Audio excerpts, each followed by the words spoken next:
Hello, everybody. I am Marcos Molitzis. I'm here with Carrie Eleveld. Welcome to this week's edition of Daily Coast, The Brief, our weekly show about politics. Carrie, today we're going to be talking about Arizona. We're going to come back to our series we've been doing, talking to organizations that are doing on-the-ground organizing in key 2022 battleground states. And Arizona is one of the most important states next year. We've talked about this before, but as a reminder, in 2016, Donald Trump won the state over Hillary Clinton by about 3.5 points. Then he got 400,000 more votes in 2020, which should have been in a normal year, should have been enough to hold Arizona in his reelection campaign. Instead, Joe Biden and the Democrats got 500,000 more votes from 2016 to 2020. That's a 44% increase, which is just mind-blowing. And a lot of people were doing this work on the ground. And one of them is today's guest. She is Montserrat Arredondo. She will be on in about 15 minutes. And she runs an organization called One Arizona. We're going to talk to her about the work that she did on the ground and what needs to happen for Democrats to hold the ground in 2022. Now, she's a C3 nonprofit. We can't ask her about Democratic chances, but she's doing voter organizing, voter turnout, redistricting work. So she's doing a lot of that incredible work that's necessary. And Carrie, Arizona, everybody, I think when people think of Arizona right now, they think Kirsten Sinema, but that's 2024. 2022. Kirsten Sinema is giving the state a bad name among Democrats. Terrible. Yeah. But we have to defend Mark Kelly's seat. He won in a special election. We have a critical governor's race. Katie Hobbs, who's the current Secretary of State, is running for governor. We've seen how important that is, not just in surviving a global pandemic, but in things like voter suppression, voter rights. Katie Hobbs is the Secretary of State. She was able to hold the line against Donald Trump's efforts to steal the election. We need to hold that office as well, since Katie Hobbs is moving on to running for governor. We may be able to win the state legislature. We're going to absolutely have several competitive U.S. House races. We don't have final maps. I don't think. We can ask Monty about that when she comes on. But there's going to be competitive seats. So all of that is important. And then you overlay the fact that 2024 is going to be, Arizona is going to be a 2024 battleground. So the work that organizations like One Arizona are doing to mobilize and register voters now obviously will have a spillover effect into 2024. So it's a critically important state. We're going to have that conversation in a little bit. But first, Carrie, you've been writing about this for the last couple of days. What's going on with the Republicans in Washington? It's chaos. What the heck is going on with the Republicans in Washington? I mean, first of all, they're coming unraveled. They're going to war with each other over this infrastructure bill that 13 House Republicans and 19 Senate Republicans voted for. And I was looking at the Washington Post ABC News poll today, and the thing polls at 63% support, when you ask voters if they want investments, a $1 trillion investment in roads, bridges, and other infrastructure. I mean, it was that basic of a question. And it's 63% for, and I think 32% against. Yeah, that's right. So, I mean, this is an incredibly popular bill, and the Republicans they have come unglued over it. And they're much, the House Republicans are much angrier at that baker's dozen who supported the bill because it's supposedly, gives a win to Biden and to Democrats. But they're much more upset over that than the fact that, Representative Paul Gosar is tweeting out videos of him executing, obviously anime videos, but of him executing Representative Alexandria Ocasio-Cortez. So how much does that poll though? I mean, does that poll at 63% of Americans? I don't know. I wouldn't be surprised if that polled pretty damn well among Republicans and really badly among Democrats and independents. I mean, look, I'll broaden this out because I'm always thinking like big picture, right? So you and I, you are very much focused on base voters, Democratic base voters, and I think that is an incredibly important focus. But I think next year the Democrats are going to have to do both. They're going to have to get the base voters out. They're going to have to have policies that appeal to them that they can use for GOTV. But they're also going to have to persuade these Republicans or these sort of GOP kind of conservative leaning suburbanites who soured on Donald Trump and increasingly defected during his tenure and voted for Democrats. I don't know that Virginia is decisive about whether or not that block of voters is going to, start moving back towards Republicans again. But it's up to Democrats to make sure those suburban voters know just how extreme this party has become. And that, sure, they may want their bridges to be safe when they're crossing them on their in their vehicle and their motorcycle, whatever they drive. They may want their roads to be decent, and they may want infrastructure that's healthy and supports healthy community for their families. But for Republicans, they don't care. They don't care. They don't want to have constituents can't have nice things, because if it means that we're going to give Democrats a win. I mean, that is where the GOP mentality is right now. And it's really up to Democrats to make sure that suburban voters realize how extreme this party has gotten, including death threats, including tweeting out videos of them executing, Congress people from the other side of the aisle. Burning books. They're literally burning books. Look in Virginia, burning books. Right. In Virginia, they went from electing Glenn Youngkin, who was a supposed moderate, right, to 6 days later, you have these school board members. I can't remember in exactly which county, but calling for book burning, calling for burning of books that they didn't like. I mean, so it's not hypothetical, right? If you hand this government over to especially the lower chamber, but also potentially the upper chamber, over to Republicans, you're going to end up with Kevin McCarthy, who has had nothing to publicly say about his, caucus member, Congressman Paul Gosar, tweeting out this, execution of this animated execution of Congresswoman Ocasio-Cortez. I mean, that's just unbelievable that he hasn't said anything publicly about it. Yeah, the Trumpian base is nihilistic. We've discussed this before. They're not interested in conservative governance. They're not interested in the word governance itself.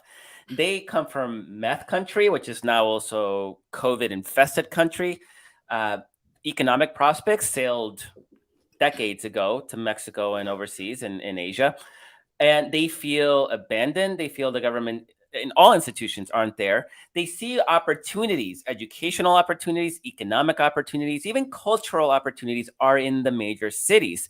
But you can't even go to a football game now. If you're a lower, if you're a working class, football game is going to cost you a couple $100 per person, which is out of reach for a lot of people. So you have this gated wall mentality where the cities are the shining beacon of opportunity, and they have been excluded. And their reaction isn't how do we rise up? How do we economically develop our little corner of rural America?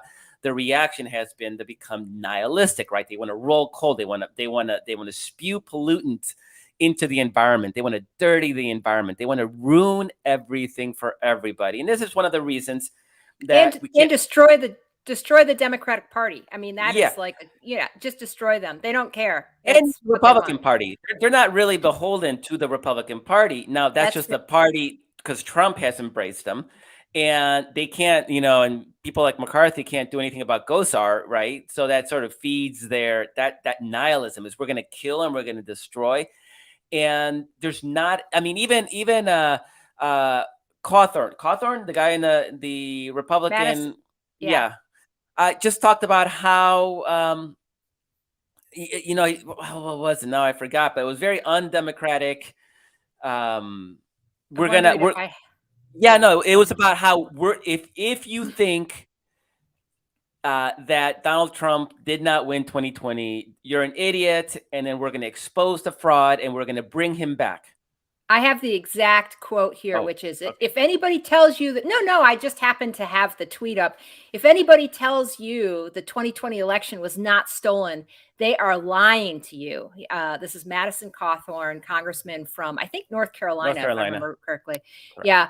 And then he said, if Republicans win the majority, he promises, and this is in video that he's doing this. I think he's holding some sort of like town hall or voter thing or whatever. Promises to charge Dr. Anthony Fauci with to charge him for what he's done on the pandemic, which of course is trying to save lives for a solid 2 years. He's been trying to do nothing but save lives, and he's going to conduct a forensic audit of all 50 states to make sure that they can get Donald Trump back in the White House. So he's plying them with lies about 2020, which was not stolen, and there's never been any evidence of that. Then he's gonna go on a witch hunt against Dr. Fauci, and then he's going to do a forensic audit of all 50 states. So, supposedly Donald Trump can be reinstated into the White House, which we know isn't a thing. Like, that's not a possibility. So no, it's just all lies. Impossible. Yeah, and they're playing their base. And I think this is probably how they were able to get that Trump nihilist vote to come out for governor candidates in New Jersey and in Virginia, even though both those candidates were distancing themselves from Donald Trump. So they're getting better at mobilizing. And now that these Trump nihilist voters are turning out without Trump on the ballot, we know that everything just got a lot harder. The good news is that it's not like it's a question. We're not going to be like, well, I wonder if they'll turn out or not. We know they will turn out. We know we have to get everybody out, or we don't control Congress next year. That's the bottom line. But they are nihilists. These people want nothing more than the destruction of society, because they themselves have been so excluded from any opportunity. That's my theory. But that they've been so excluded and they're on the outs that it's easier just to burn it all down than it is to try to learn a new career, find new economic opportunity, move to where the jobs are. So it's a lot easier to sort of descend into conspiracy theory land. And that's where they all live now. Now we have a Republican Party that is actively trying to overthrow American democracy. We have the media that pretends that it's just both sides do it. And, he said, she said, that they don't understand the grave danger that this Republican Party is presenting to the United States. And the Democrats, because of freaking Manchin and Sinema, we can't even pass simple legislation when we have a majority. And so it sort of creates an ugly climate that may have led to losing Virginia and almost losing New Jersey. And now we have a year to right the ship before the 2022 mid-cycle. And I don't know, Carrie, are you seeing anything from the Democratic side right now that gives you any hope that they get the challenges ahead and are doing something about it? Well, I do think, look, I think going ahead and passing the infrastructure bill. Now, I wasn't necessarily like, we should do it right away because it's the last piece of leverage that progressives had, right? But I do think that was a sign when, Biden goes out and encourages everybody to vote for the bill. Progressives get on board and say, okay, let's go ahead and pass this thing. To me, that was a recognition that, whoa, we've got a lot of work to do here. And we should go ahead and have a win quickly in order to start to change this narrative. The other thing is, I want to say, a lot of people are upset with Democrats. Democrats are not perfect. We're not a perfect party. We're a diverse party. It makes messaging more difficult. It makes a whole lot of things more difficult, right? But what the nation is asking right now for anybody who truly believes in democracy, and I don't mean a democracy where white Christians are the only people who count. I mean a democracy where everyone can vote and their voice can be heard, and the elections can't be rigged on the back end by something that says if we don't like the outcome, we can get rid of the election officials, right? I'm talking about a real democracy. We're asking one party right now that to save the democracy. because Republicans are no longer invested in that democracy, in that vision of democracy. They might call it democracy, but it's not what they're invested in. So it's a tall effing order. Like, that's a tall order. Can a single party save the republic, right? When the other party, which is the other major party in the nation, is not invested in that republic anymore. And I think that's a part of what we're seeing with Joe Biden's approval numbers going lower. I mean, I think people were like, gosh, can we just get back to normal? And there was, there's all different kinds of versions of normal, but can we get back to something that's just a little bit more reasonable, pre-Trump reasonable, right? And there's no way for Biden to really turn the ship around with a Republican Party that is so nihilistic, that is so bent, and on destroying things and not giving Democrats any wins and things like that. 19 Senate Republicans and 13 House Republicans voted for that infrastructure bill, and only 5 of them were willing to show up for the bipartisan celebration of Biden selling the bill. Everyone else was like, I don't want the death threats. I don't want to lose a primary or whatever it might be.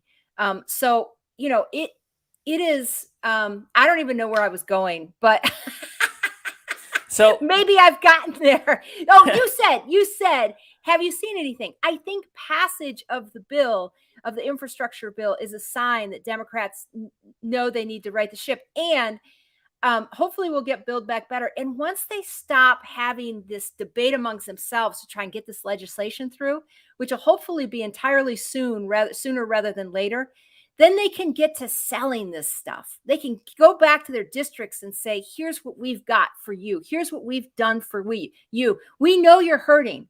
We know that this pandemic is really taking a toll on people. We know the prices are high. We know gas is outrageous. We know, all this stuff. This is what we've done for you. And I really think that's, that could start to turn things around a little bit, along with really highlighting what the Republican Party has come to. Yeah, there's this whole wait, hold on 1 second. Oh, so I guess our guest is having a little bit of technical difficulties.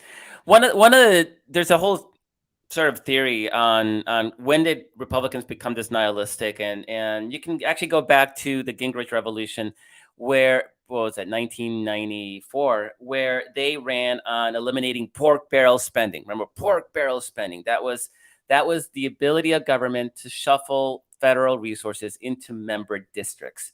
So there was a time when even Republicans, everybody, they would get elected to Congress, and their job was to take care of their constituents. When they eliminated pork barrel spending, they eliminated that lever. And those individuals that are being represented, these rural areas that were getting fair amount of federal aid, stopped getting that federal aid. And they descended further into economic despair and conspiracy land. So this is a really interesting idea that we as a government are no longer built on getting government goodies to you, because this pork barrel spending was so demonized for so long, and a whole party oriented against it. And it's going to be a challenge. And we had a poll, right, Carrie, where most people said that they got benefits from the stimulus bill, but they didn't give Joe Biden and the Democrats credit for unilaterally passing that stimulus bill. And that's a thing that we're going to have to, that's going to be the big Democratic challenge in this year ahead. But you're right. If we pass Build Back Better, and yeah, there's things like the debt limit, there's still some fights.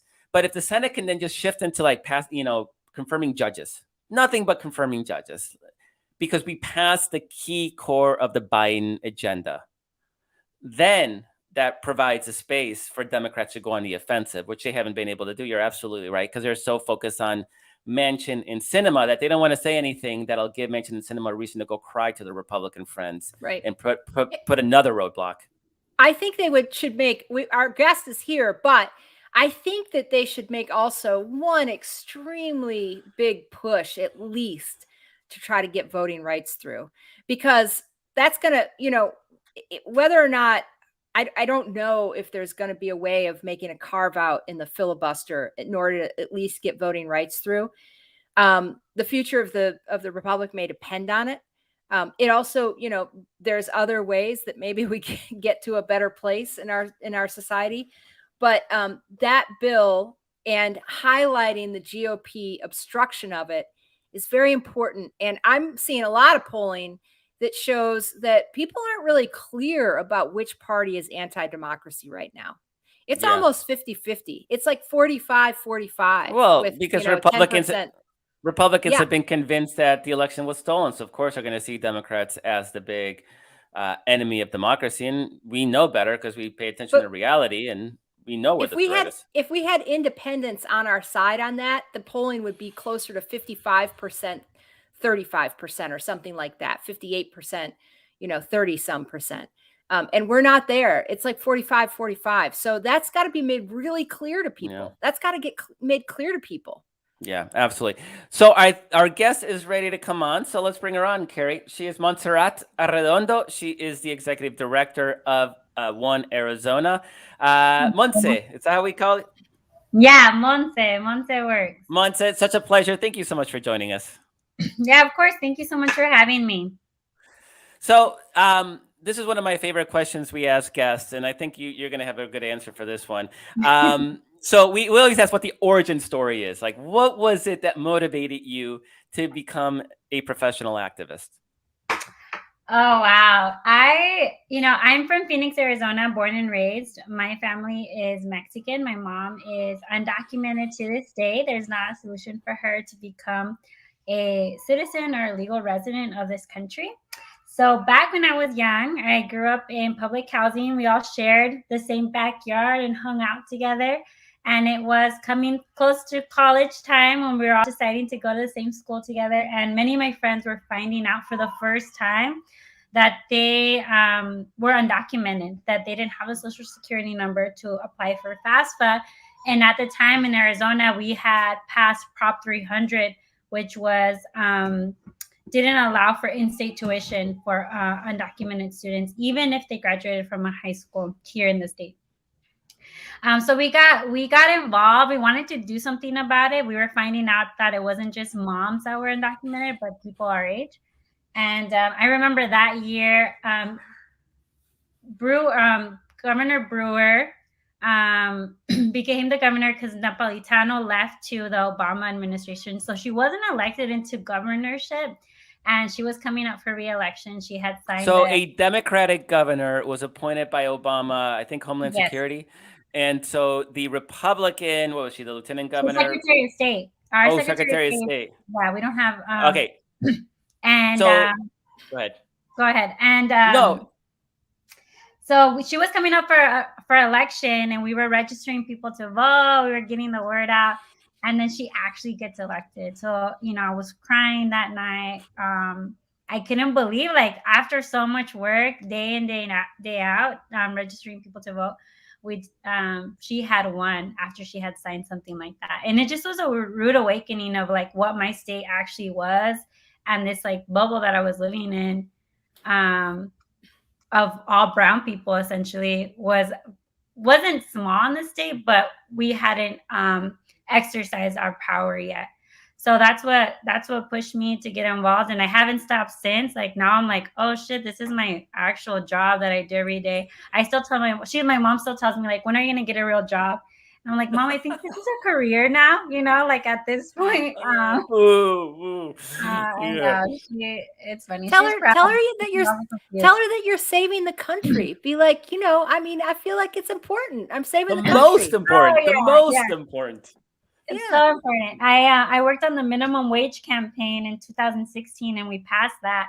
And that was the first time that she was like, oh shit, I know what you do. Like, I get it. And she was just like, told everybody she knew that I had made that happen. So that's definitely one of my proudest moments. So, and just to be clear, one of the things you mentioned on your website is that you were, I'm not so sure, you touched on, but I'm not so sure it was totally clear, is that part of what motivated you to do this, to get into the line of work, was SB 1070. Yeah. Was Jan Brewer signing SB 1070, the anti-immigration piece of legislation. And, people in California have compared SB 1070 to some of the early efforts in California that ended up making it totally democratic eventually. So, you're a product. Like, we always talk about the activists who were activated by SB 1070. Here you are. So many. Yeah, definitely. Yeah. Well, at the time we thought we were going to get immigration reform federally, and then SB 1070 happened. SB 1070 happened to us in the state, and we just had to shift gears. And we had lots of folks from California in the state that had actually moved here because of the anti-immigrant bills that were passing in California. They moved to Arizona, and then, a decade later, it's happening here. Huge activation for me and many of the folks that work in the organizations here in the state. We camped out at the Capitol for over 100 days, and she signed that bill. And it's something that we're still fighting here. There's so many local battles while we're trying to make things happen federally for the whole country. Yeah, no, for sure. Arizona is, looking at Arizona. Actually, let's start there. Can you talk a little bit about what One Arizona does and has done the last few cycles? Because I think it leads into the story of how did Democrats get 500,000 new voters in 2020 over 2016. And I think you're part of that story. So if you could tell a little bit about that, that'd be great. Yeah. So One Arizona is a coalition of community organizations across the state. We started in 2010 after SB 1070. There was a few immigrant rights groups that came together and wanted to coordinate, get resources together because we weren't a well-funded state at the time. And we started doing a lot of voter registration and voter activation work. And 10 years later, we have grown to 28 organizations, again, across the state, and have diversified from not just in immigration rights issues, but an array of progressive issues that our community cares about for Brown and Black people. And as we grow into other constituency groups like Native folks and AAPI folks, because our state is changing and it's evolving, though Latinos continue to be like the biggest growing population in our state. And since 2010, we have turned in over 500,000 voter registrations, and we were able to still run a robust campaign, even with COVID last year, and beef up our online and digital game that is only going to complement the field work that we already know how to do so well. And we were able to increase the number of young people because we have so many young people at organizations like me that work here. And, you attract people that look like you and sound like you.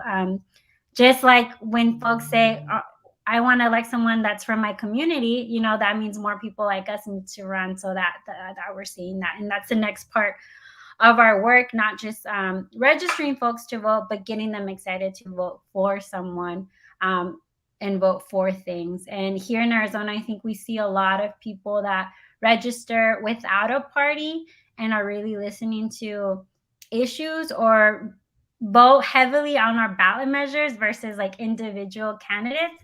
And that's still something that I think candidates need to weave in better in their campaigns. Like in 2016, this minimum wage ballot measure, perfect opportunity for candidates to talk about that. And we didn't see it as much. So I'm hoping next year we see a lot of that. So 500,000 voter registrations is literally the 500,000 that we needed. And we needed almost every single one of those votes. Yes. I'm assuming that work continues. You said you're still registering voters. Do you have a sense of, is there a big pool still? Is there a lot of low-hanging fruit that you guys can reach and register to vote? Because one thing we found out 2 weeks ago is that the Trump Republican vote is going to turn out. So Trump got what? He got 400,000 more votes in Arizona between 2016 and 2020.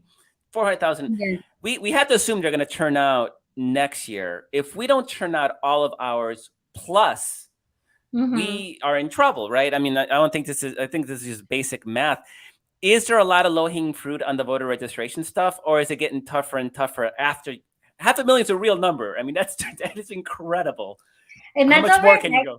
Yeah, it's over Yeah. a decade, and we're focused on communities that are moving a lot, that are coming of age, and our goal for next year is 300,000 voter Ooh, registrations, and we're wow. looking to be back in the field and not just do that digitally. So that's our best game. When we're out talking to folks in the community, they're seeing us, they're interacting with us, they're getting their questions answered. So I think we're going to reach our goal. And again, we have 28 partners. About half of those participate really actively on the voter registration campaigns. But that's like meeting in the middle, right? Like we need candidates, we need these folks running for office to meet us the other way too. Like folks want to have something that they're voting for, not just something that they're voting against. I'm tired of just voting against. I want to be excited. I want to know that people that are coming into office are going to do something for me, regardless of their political career, but that they're going in, I'm going to get shit done. And then, well, if I make it the next time, I make it. If not, the next person's coming in and they're getting shit done too. I'm sorry. Am I allowed to say bad words on this? Yes, oh, absolutely. Bad word, Absolutely. but, Swear it up. Now, I'm wondering what Swear it your up. mom would think about that, though. That's what I'm wondering. Oh, my mom. Oh my gosh. She's better at it than me in Spanish. But we know it Yes, sounds right. worse. Oh my gosh, now you're selling her out too. It's a rough go for mom today. Rough Oh, go. I know. She cannot know about this. Well, it'll be our little secret. It's Yes, just the thank you. three of us, and just I don't know, just a smattering of other people. We only have like 5 viewers, in our podcast. Oh my I gosh, don't know. no. It just takes one person, one right person to go viral, right? It just takes one second. Right. So what issues are you seeing addressed, and what issues have been left unaddressed that you think Yeah. could motivate people? I mean, look, if Biden isn't meeting your expectations, if Mark Kelly isn't meeting your expectations, or conversely, if they are, we want to know about it. What do you got? Yeah. I mean, I think that COVID is still a real issue in our communities. We work with a lot of Spanish-speaking communities, Latinos, immigrants that are still getting a lot of misinformation. We're not ahead of that, and people are seeing family members die, and they're still not getting their COVID vaccine. I think that's still a big issue for us, and education's been a big issue for us, and that's something that in the most recent years we've seen activate people in the state as well, the same way SB 1070 did. Just 2 years ago, there was a huge Red for Ed movement where people came out. They were talking about education. They wanted to see things done. And then during COVID, people were doing school from home. And, that was extremely hard, especially for the communities that we work with that never stopped working. My mom did not have a single COVID day off the whole year. She just continued to work. We saw that in our states. We didn't have a full shutdown. So, the economy, education, and healthcare are big issues for our community, and people want to see something done about those things, and that folks are talking about them, and that no one's letting that go. That the reality that people lived in 2020 is real for them, and they, I want to hear folks admit that and feel empathy for what folks went through. Is that an issue that will play politically as in the campaign process? As in, the Republicans are going to say it's about freedom and no mandates and no masks. While, I mean, I haven't seen what Katie Hobbs, the Democratic, presumptive Democratic governor candidate, what she's saying on it. But is that an issue that plays politically? Is it Yeah, polarizing people? We're nonpartisan as an organization, One Arizona. We're in it to activate folks and get them information that they need to make a decision. And of course, some of our organizations do partisan work outside of this coalition. But I think it's super complex, and a lot of folks in Arizona believe in autonomy, like, don't tell me what to do. while still wanting to have access to healthcare and great education for their families. Like, we're super family oriented, and it's not one or the other. And I think that in the Southwest, especially, we need to talk about it a little differently and not dismiss people that are saying, "Hey, don't tell me what the fuck to do," but try to get them in a different way. And I think we're still learning how to have those conversations, especially with men, and learning that women in the family, in the household, when given the the boost, like, hey, you are a person that is influential, people want to know in your family what your opinion is, you can make a difference on how your family is voting, whether they're voting. Like, let's make that happen.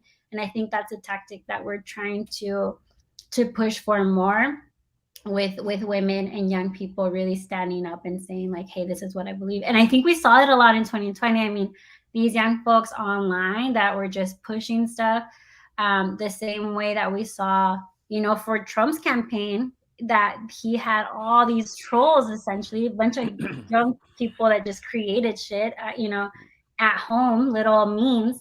We saw it, I think, on the progressive side more and more. So we're catching up there. But again, it's complex, it's complicated. I think the misinformation too is hard to navigate through. Those are long conversations that we're having with people to get them out of that space, because that's all they're hearing all day on the radio, on the TV, on their Facebook. Wow. So what do you think? I mean, I know you mentioned COVID, but what do you think some of those biggest misconceptions are? Is it the vaccine is dangerous? Is it, which it isn't, of course, but is it Right. something like that? What are the things that you rub up against most trying to get people? Some folks mentioned it being unsafe, not studied enough, like it kind of came too fast, and I think there's hesitations about that. Also, people that haven't gotten sick or COVID hasn't hit them the same way, this idea that it's maybe not real, or doesn't affect younger people the way it does older people. So I'm okay, I'm okay, I'm young, I know it's not a big deal for me. And this like, we're all in this together isn't clicking, because of those things.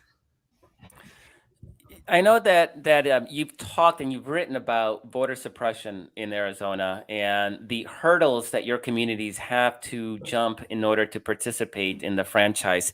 Can you talk a little bit about what Arizona has done to make it harder for certain communities to vote?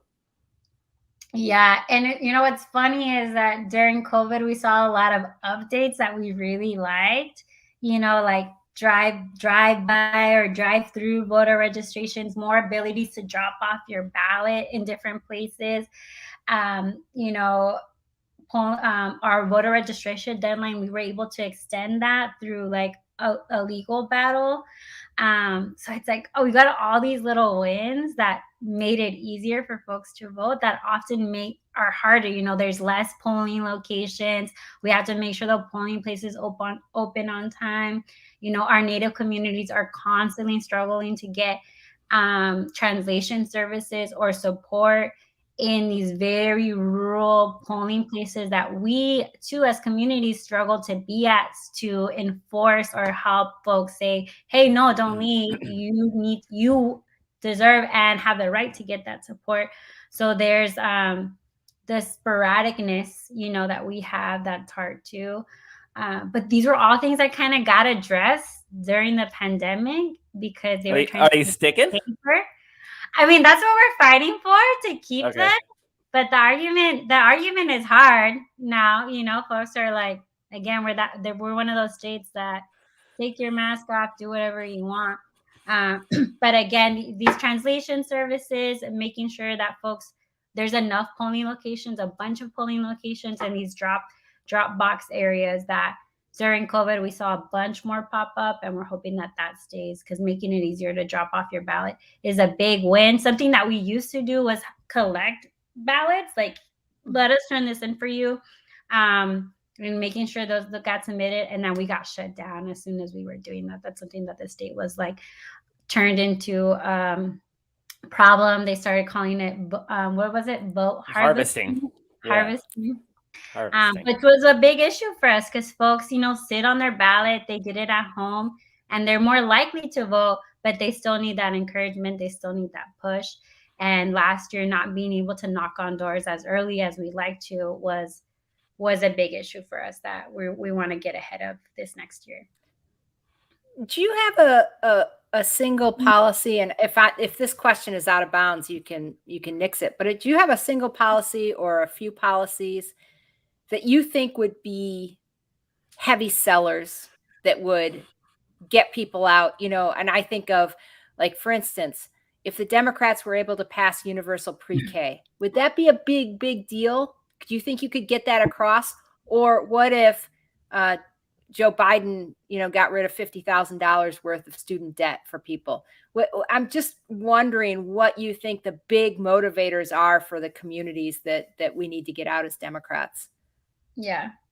Again, the communities that need to get out to vote, regardless of party, I think need to hear things like free and great education. Our education's free, but we're last in the country, one of the last.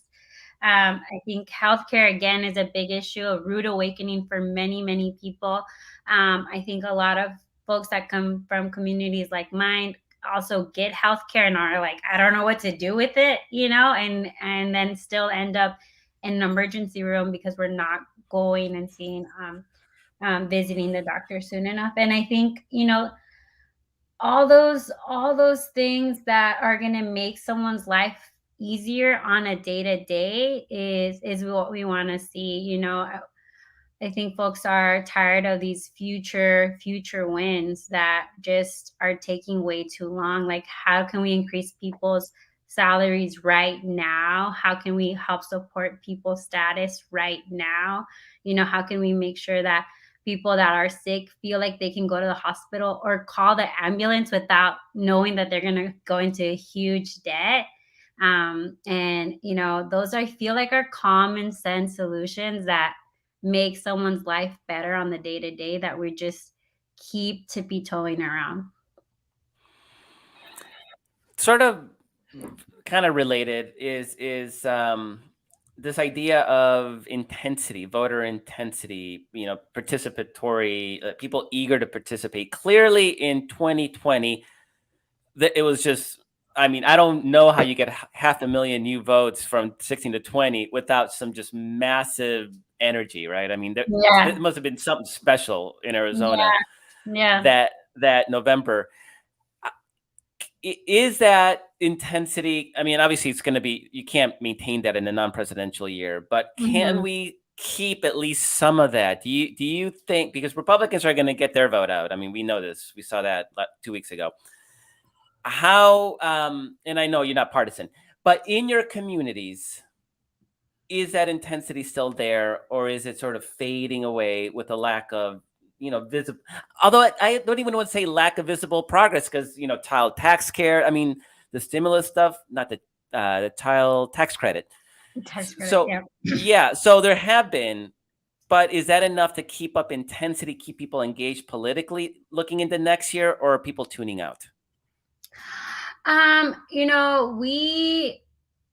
think we saw a huge turnout for us here because of the parallels of Trump and Sheriff Joe. I think, our sheriff pre-SB 1070 that had all these raids and just was the big villain of our state, and there were some parallels there that I think our communities just didn't forget and were so apparent that they were like, oh shit, this guy is, very similar to this other guy that was bad in our community. And I think that was a big fundamental push for us. And the community came out. Oh, sorry, I can't hear you. Carrie, you're muted. Sorry, my dog barks and sometimes I mute myself. But just to clarify for our listeners, Sheriff Joe is Sheriff Joe Arpaio. So what Montse is talking about is the comparisons between Trump and Sheriff Joe Arpaio, who was like this total radical sheriff who still, whatever. But anyway, but it made it really clear for the communities, is what you're saying, this comparison between Trump and Sheriff Joe Arpaio and how his policies were going to play out. And for both groups of people, right? Folks that liked him and didn't like him because he was so popular, like prolific in the communities that did resonate with what he was bringing to the table. And then also so like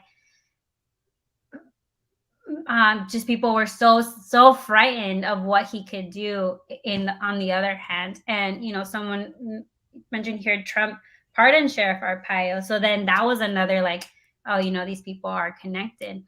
And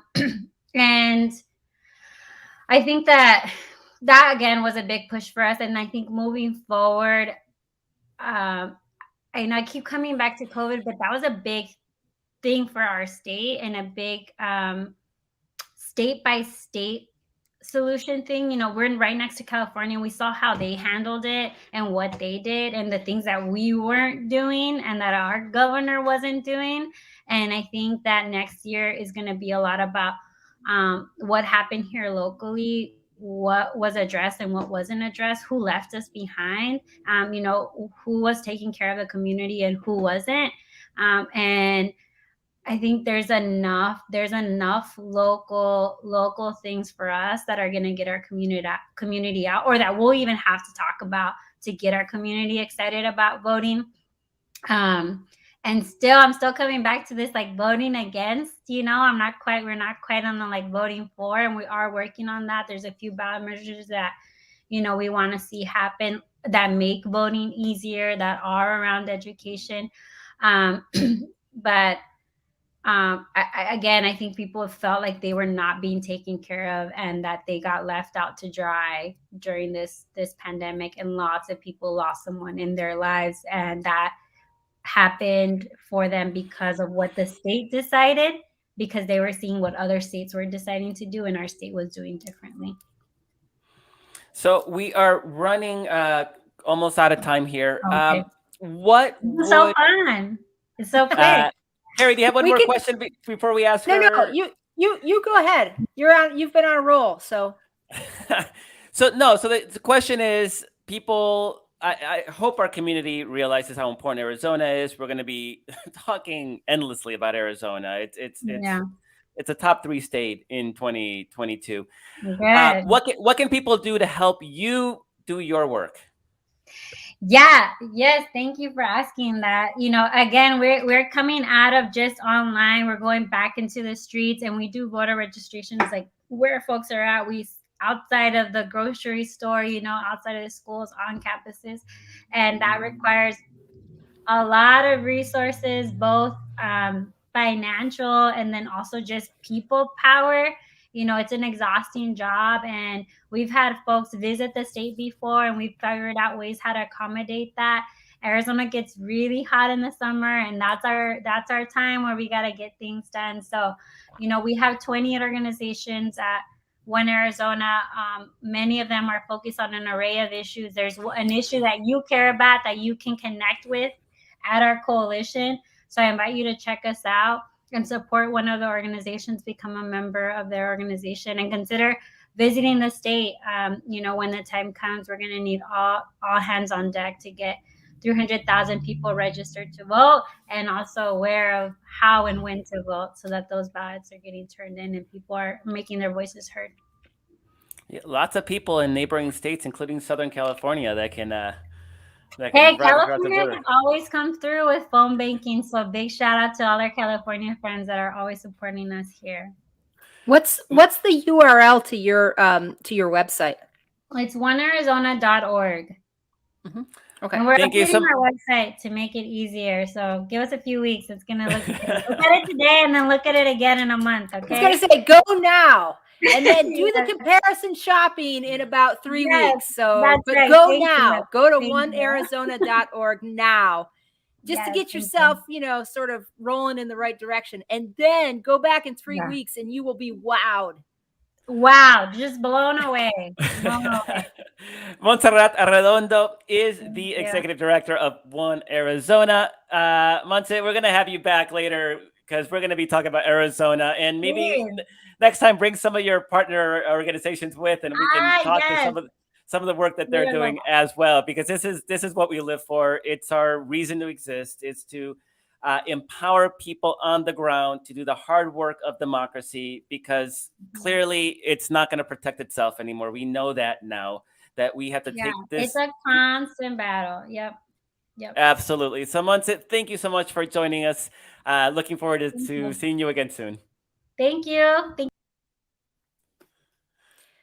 That was fun. It was fun. I'm still blown away by 500,000 registered in the last 10 years, and a goal of what, 300 she said for this cycle. They have to hit that. I don't think this is not an optional would be nice type of 300,000, goal. right? 300,000 new registrations. That was the goal, right? That is the goal that she talked Right. about. And in between that and turning out people who already are registered to vote, trying to get people motivated to be engaged, to do like what she talked about. It's funny, she didn't ask for money, she asked for manpower. She asked for Right. people to help do the work that the organization that needs to be done, which she talked about going out and registering people to vote. You don't register 300,000 people on Twitter or on TikTok, right? I mean, Right. you're going to need hundreds, if not thousands, of volunteers. So definitely those people who are in neighboring states. I know.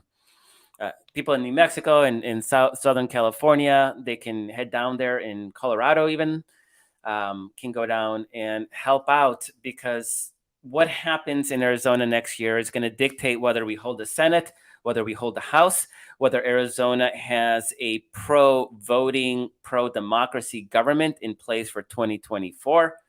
And then all sorts of other things that are beneficial to the people of Arizona, right? But from a national perspective, Arizona is a very pivotal state in our battle for American democracy. And so we're going to have to fight for it. Yep. So, and I was interested. I mean, I think she can't be 100% candid about, because she works for a nonpartisan organization, right?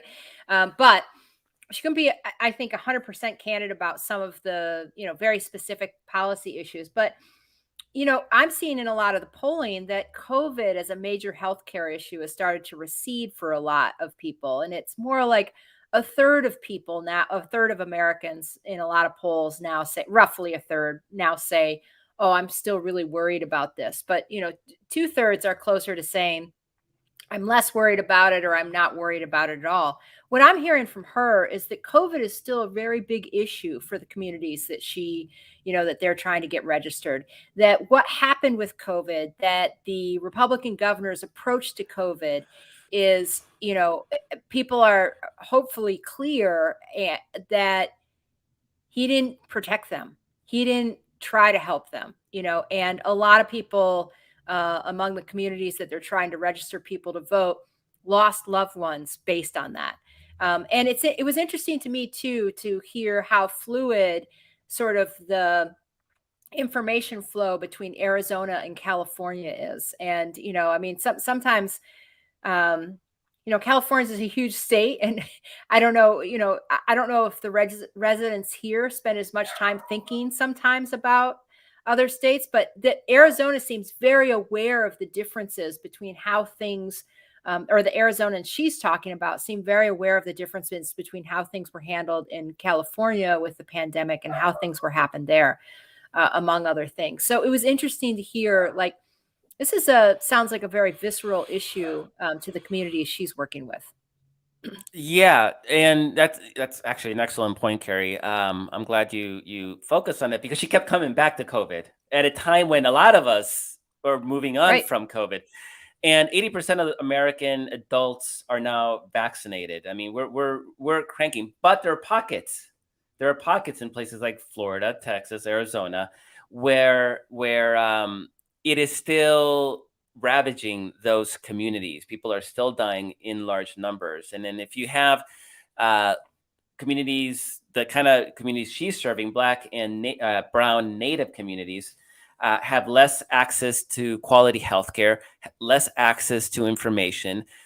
We talked to Jamie Parrish from Navajo Nation a few months ago. We definitely need to bring her back.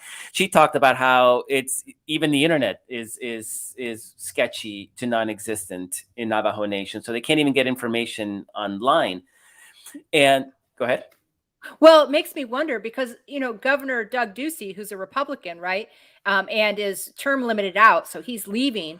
But he just sent out a big release yesterday touting the $100 million, historic $100 million investment in broadband for rural areas of the state. And of course, all of that money, as Congressman Ruben Gallego pointed out, comes from the American Rescue Plan, which every single congressional Republican voted against. So here's a Republican governor touting this major investment in broadband that was brought about by the American Rescue Plan, which not a single Republican in Congress supported. It makes me wonder, is there going to be some sort of biased treatment of how those investments are made? In other words, is Navajo Nation, we should reach out to Jamie Parrish and ask, are the areas of the communities that she works with, are they going to see some of that investment, or is that investment only going to go to sort of red areas of the state? I don't know. Yeah, and this is why, I mean, for locals, it's important to win, but it kind of pulling it back to the COVID thing. It's a community that really has been disproportionately impacted, and so I could see how it still resonates.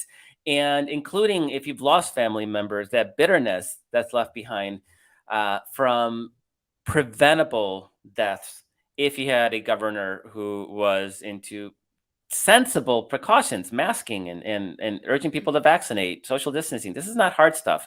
It sucks. Nobody likes it, but we've had to do what we've had to do to prevent disease that has killed millions of people globally, and closing in on 800,000 here in the United States. So it's critically important. We're going to be talking about Arizona a lot, just like we're going to be talking about Georgia and Texas. Beto O'Rourke is running for governor of Texas. We definitely need to, we'll do Texas soon, because that's going to be a really interesting and fun state.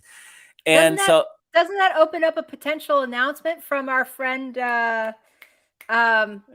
Castro? His name. Yeah, right. Julian Castro.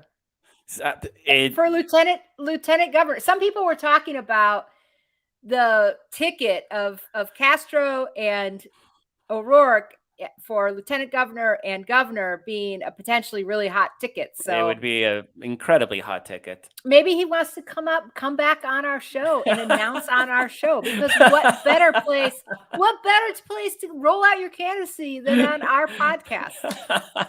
I can't think of any, Carrie. I can't think of any. So that is our show. Thank you so much to everybody that helps make this show possible. Thank you, Carrie, for being such an amazing co-host as always. Thanks to Montserrat Arredondo, who is the executive director of One Arizona. Arizona's hot. If you're anywhere in a position to donate to organizations doing the work, or actually being a volunteer, Arizona is one of the most important places you can do so in defense of our democracy. Thanks to Walter Einenkel for producing this show. Thanks to Kara Zelaya for doing all the social media. And thank you, the viewer, listener, reader, for being part of this and joining us. You can also join the conversation at Daily Kos or on Twitter at Daily Kos. And guys, see you next week.